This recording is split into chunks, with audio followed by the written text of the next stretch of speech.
Hello everyone, my name is Amanda. Welcome to my channel. Today I'm going to teach you how to enhance your features using contour and highlight in 5 easy steps. So the way that I've done this is really natural. It just looks like my features are defined. It doesn't really look like I'm wearing makeup. It's very effortless. However, if you want to take this to the next level, you can apply a flawless base. You can use some foundation as your base and then go do these techniques on top. Or you can use more high coverage products.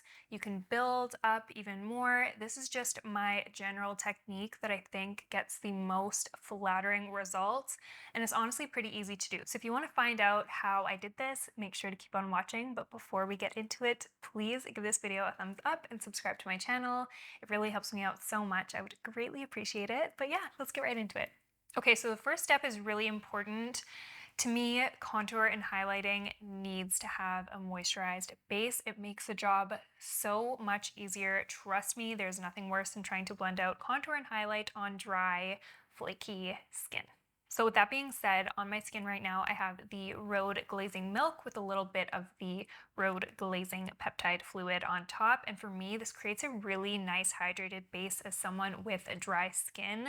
This combo never pills under makeup for me, and I just feel like it gives my skin a really glowy, just good base for makeup. So that's what I've been using lately, but you can use whatever works well for your skin. So I'm actually going to do this whole process without applying foundation. I'm going to show you how I achieve really natural results in very little steps. It's super easy to do, but it looks really, really flattering, especially for every day, and it's really quick too. So we're going to jump right into it. The second step we're going to do is lay down the shadows. And when I say the term shadows, I mean going in with a cool toned contour product versus a warm toned bronzing product. And the difference here is pretty important in my opinion. When you apply bronzer, it's warming up your skin, giving you that sun-kissed glow, which is really beautiful, but not really what I'm talking about today. When I talk about contour, I'm almost applying shadows on my face, or a shadow-like effect that's going to look more like a natural shadow, like your bone structure is just enhanced in a really natural way. I'm going to talk about a few of my favorite products. One of them is actually the Milk Sculpt Stick. I use the shade Toasted, and I really love this formula. As you can see, this is really cool toned. It's almost got a little bit of a gray undertone.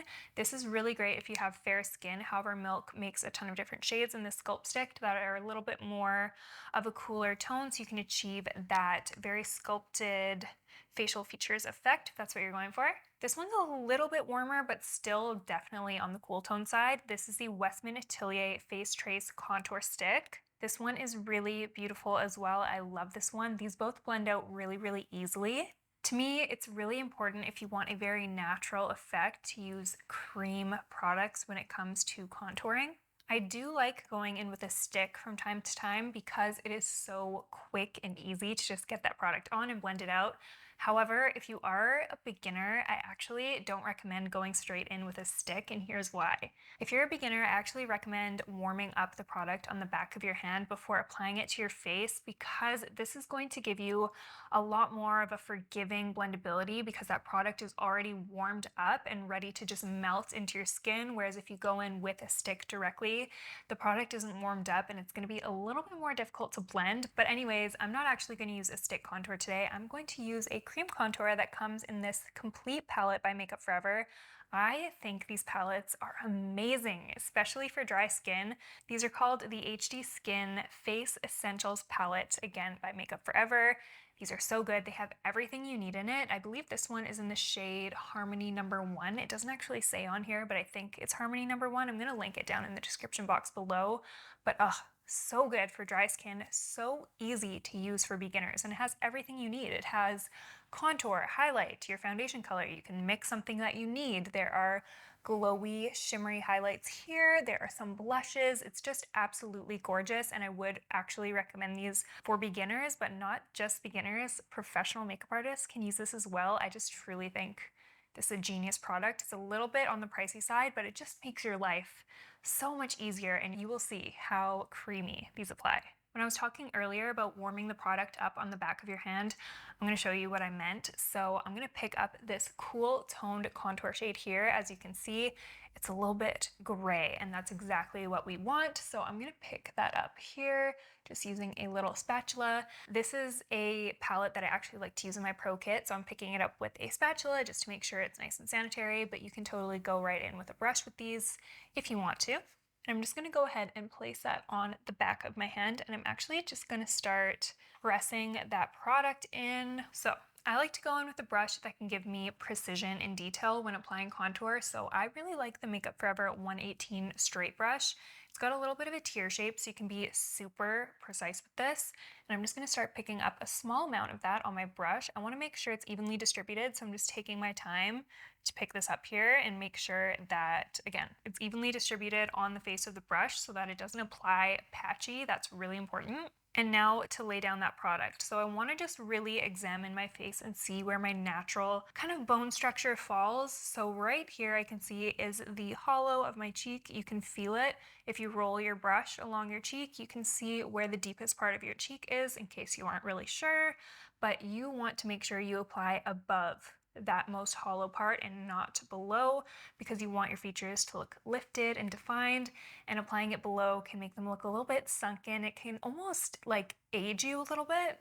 So I'm going to start applying that on my cheek. And again, the hollow of my cheek is right below this point, and I'm keeping it above. And as you can see, I'm not dragging it super far down near my mouth. And obviously every face is different, but for me, I like to take my brush from the outer corner of my eye and hold it straight downwards. And I like to stop my contour right there. I hope you can kind of see that. And I don't go beyond that point because, again, that can also kind of sink the face a little bit. Same thing on this side. And if you want to make your forehead look a little smaller, which a lot of the times people do, but you don't have to do this. This is just an optional step. I like to take a little bit and put it just on the outer parts of my forehead, kind of between my temple and my middle part. And I'll just do a little swipe like this. And this is going to vary from person to person. I'll give you some quick tips. If you want your forehead to look skinnier this way, you're going to want to focus more on the outer parts of your forehead. If you want your forehead to look shorter this way, you're going to want to focus more right here on the top part. It's really up to you, but this is a pretty good general area to apply. Sometimes I connect them right here as well. But again, I try not to go too low down here. I try to keep this area really nice, because having this area light is going to give your face the illusion of being very lifted. And whatever's left on my brush, I like to just sweep right underneath my jawline, just like this, not bringing it too far up, but also not too low down, just right on that lower part of my jaw. I'm just following my natural face shape. I actually have a whole video on just contouring your jaw, so if you want to get really in depth with your jaw contour, I will put it on the screen as well as link it down in the description.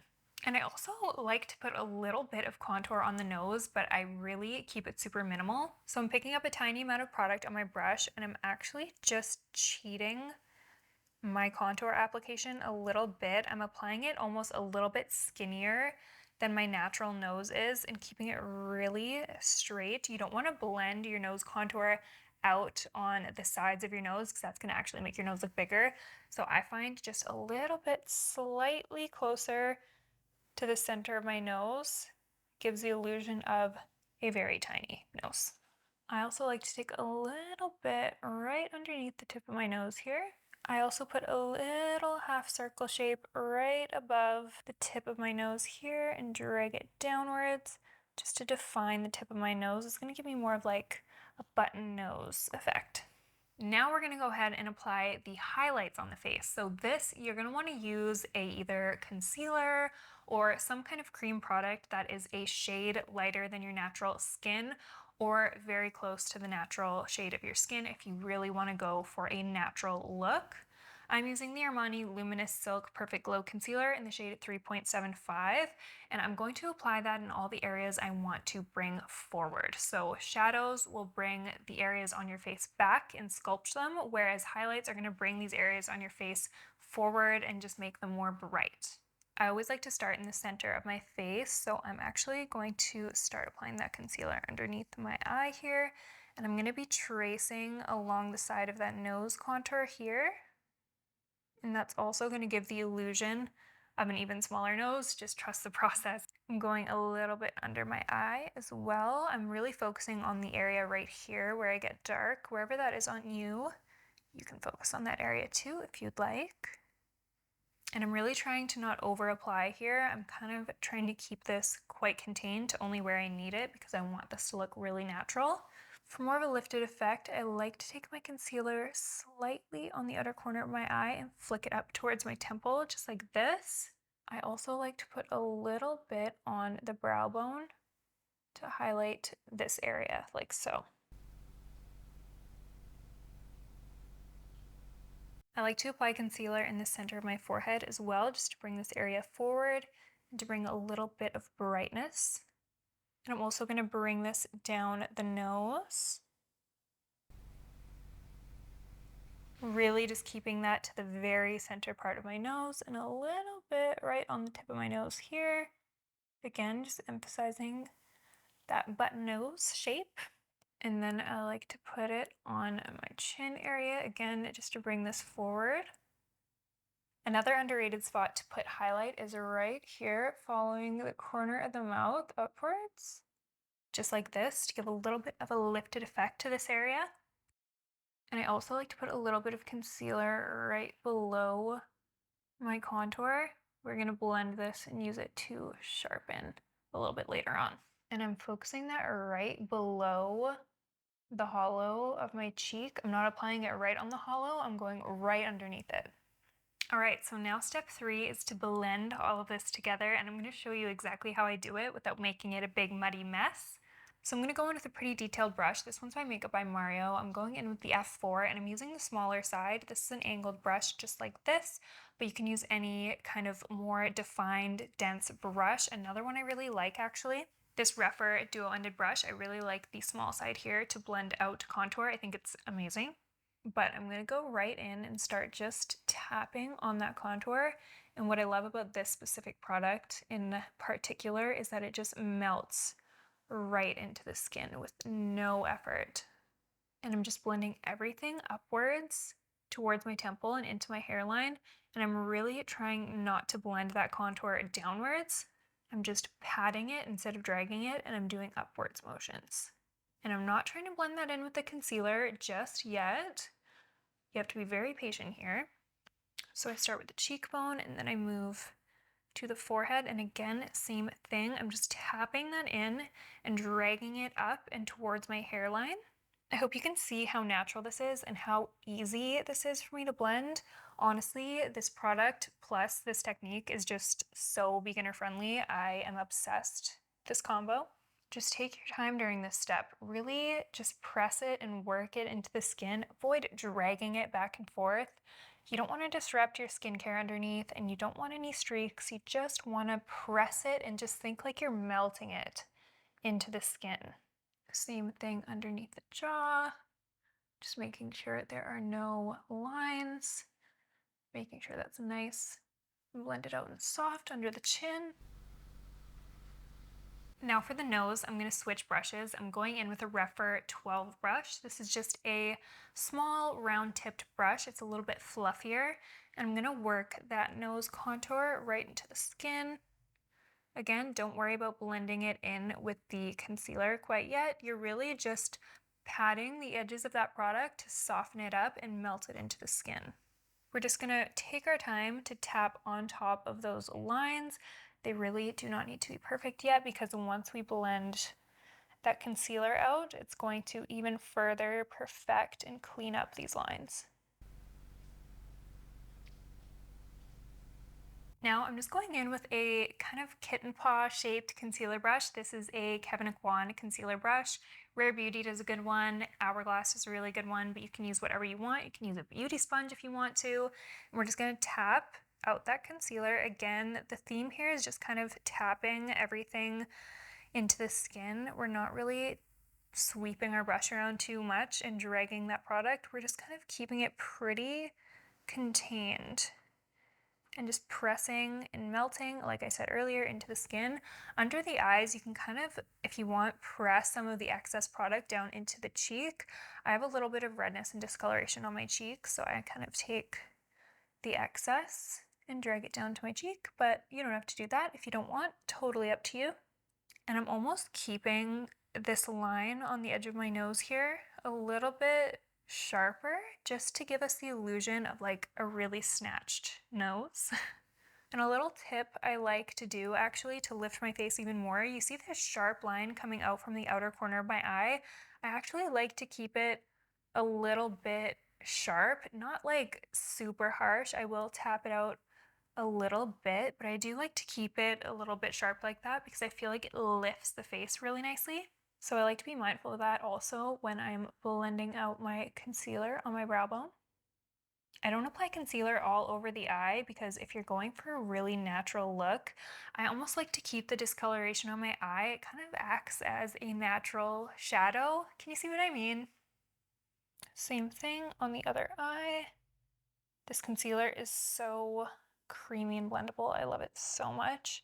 It doesn't crease under the eye. If you guys are looking for really good concealers that don't crease, I also recently did a video about this.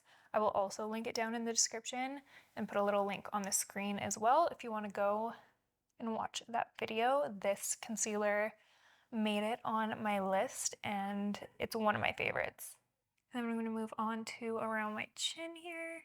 Again, really just following the same technique all over the face. Tapping, melting, taking your time to make sure that looks really natural. And for these lines swooping up towards the mouth, I like to just kind of tap them in where they are. Sometimes I like to blend them a little bit just around my mouth area because around the mouth can have a little bit of discoloration. So I do kind of like to just take any excess around that area. And then under the contour, we're just going to press that in right underneath and almost blend that concealer upwards towards the edge, the bottom edge of the contour to kind of sharpen it up in a natural way.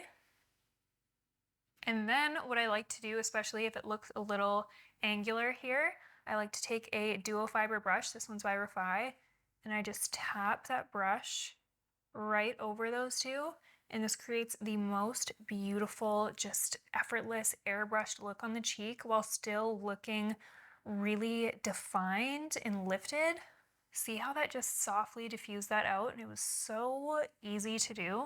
This is a really good step to do, especially if you're a beginner, because sometimes I notice beginners will have a hard time with precision blending. It takes a bit of practice. So if you did blend your contour a little bit too low on your application step, you can use the concealer here to just clean up those edges, sharpen them up a little bit, and then take your fluffy duo fiber brush and just press that, not drag. We're gonna press. And boom, you have a very natural, effortless looking cheekbone contour. Of course, you can't forget the forehead. I just kind of like to blend this up and out towards that contour that we applied. I don't like to blend it too far down in the middle of my brows because the middle of the brows can typically be a little bit of a drier area on most people, so I want to avoid over applying product in that area because it tends to cling to dry patches. If you're more oily, you maybe don't have to worry about this, but for me, I don't like too much product right between my brows, so I kind of like to blend it upwards and outwards first, and then just take anything that's remaining right in the middle of the brows. Don't need too much. Taking a bit of a smaller brush to blend out my nose contour. Again, being really mindful to tap and not drag. You're just gonna basically diffuse those edges until you can't see them anymore. You wanna keep the product right where it is and not move it around too much because then you're gonna lose that shape. If there are any harsh lines, you can just take your finger and press it, not drag it. This will just kind of melt that product in, warm it up a little bit, and just soften any harsh lines. Okay, so now we've blended all of that out. I have no foundation on, but my skin looks really perfected without looking heavy, and my face looks very naturally sculpted. It doesn't look like I'm wearing makeup, it just looks like I have natural shadows on my face, and my bone structure is just enhanced. So step 3 is a really important step, and that is powdering. So the fifth and final step is really important, and that is to set all this work that we just did on our face in place so it's not slipping and sliding around and it's lasting all day and all night. So what I like to do right after the cream application stage is just take my Charlotte Tilbury setting spray and do a good mist just once over my entire face. I'm pretty liberal with the setting spray, honestly. I find this does a good job of just kind of like melting everything together even more, making the finish a little bit more skin-like and soft. So I do wait a minute and let this sink into my skin before moving on to powder. So this step is actually more important than you might think, and it should not be overlooked. There's definitely a technique to setting the face with powder. My secret weapon is the Laura Mercier Secret Under Eye Brightening Powder. This powder is so good for highlighting under the eyes.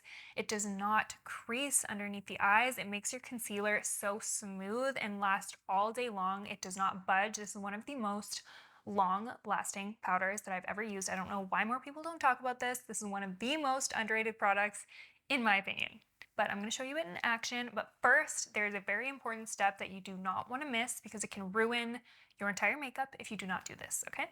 Before you set under your eyes with powder, you need to go in with either a brush or a beauty sponge and pat out any fine lines that you see. This concealer is pretty good. There are barely any fine lines at all, but just for good measure, I like to go in and just double check that everything is super, super smooth before applying powder. And I do this because if there are any, even the slightest little bit of lines underneath your eyes and you apply powder, it's going to just set those lines into place all day, all night, and you're not going to be able to blend them out very easily. Trust me, this step is so important. Just take a minute, blend out your little creases, and then we'll go into powder. I really like to use a powder puff, but you can use a brush if you want. I find a powder puff is the best for even application, the best for a smooth looking under eye, and also the best for longevity. So I do recommend using a precision powder puff. This one is by one size, and I'm just picking up a generous amount of that powder. And then taking any excess, I'm just pressing that into the palm of my hand because I don't want too much. And again, just double checking. Ideally, you would want to do this immediately after patting your under eye out, but I'm multitasking right now, so I'm gonna go in with that puff now and press that right into my under eye area. Make sure you press and you do not drag. You do not want to be smudging this under your eye. You really want to just take your time. And notice here how I'm strategically placing that powder, following that line that we made, making our eyes looking more lifted. I'm not applying it over top. I'm really just following that line and not blending it in. And another place I strategically powder is right up beside my nose. I'm not powdering on top of that nose contour. I'm just bringing it right up to the side of my nose. This is going to even further enhance my nose contour. I also like to take a little bit of powder and go over my smile lines because I always get little creases here, and I find that when I use this powder specifically on my smile lines, because it's so finely milled, they do not happen, at least not nearly as fast, maybe at the very end of the day, but this powder really prevents those creases from happening. All right, so the final step to setting our face is just going in with one more powder. I'm using the Charlotte Tilbury Airbrush Flawless Setting Powder. I like to use a pressed powder for this, just to go over any other areas that might need to be set into place. So I like to go right on my forehead here. You can use a loose powder or a pressed powder. I just really like this one in particular because it really gives me an airbrushed look. So I'm just kind of going over any areas that get oily. So that's my nose, my forehead, in between my brows, a little bit on my chin, around my mouth, and a little bit right here on my cheeks. That's pretty much it for how I contour and highlight my face to look really natural. Something you can do, which is optional, you don't have to do this, but I like to go in with a little bit of blush just on the apples of my cheeks to bring a little bit of color back into my skin. I'm going to apply a little bit of this blush by Kosas. This is their new Blush is Life in the shade Thrill, and these are really pigmented, so I'm going to be careful not to apply it too much. I'm really just focusing that right on the apples of my cheeks. Again, you don't have to do this if you're not a fan of blush, but I like to just add a little bit. This is technically not really a part of the contouring and highlight process, but it looks so cute. All right, so this is the final look. This is how I achieve a really natural, easy, contoured look that just looks really flattering on everyone and just enhances your natural features. I love this technique. Let me know what you guys think down in the comments. Thank you so much for watching, and I hope you found this video helpful. I will see you next time.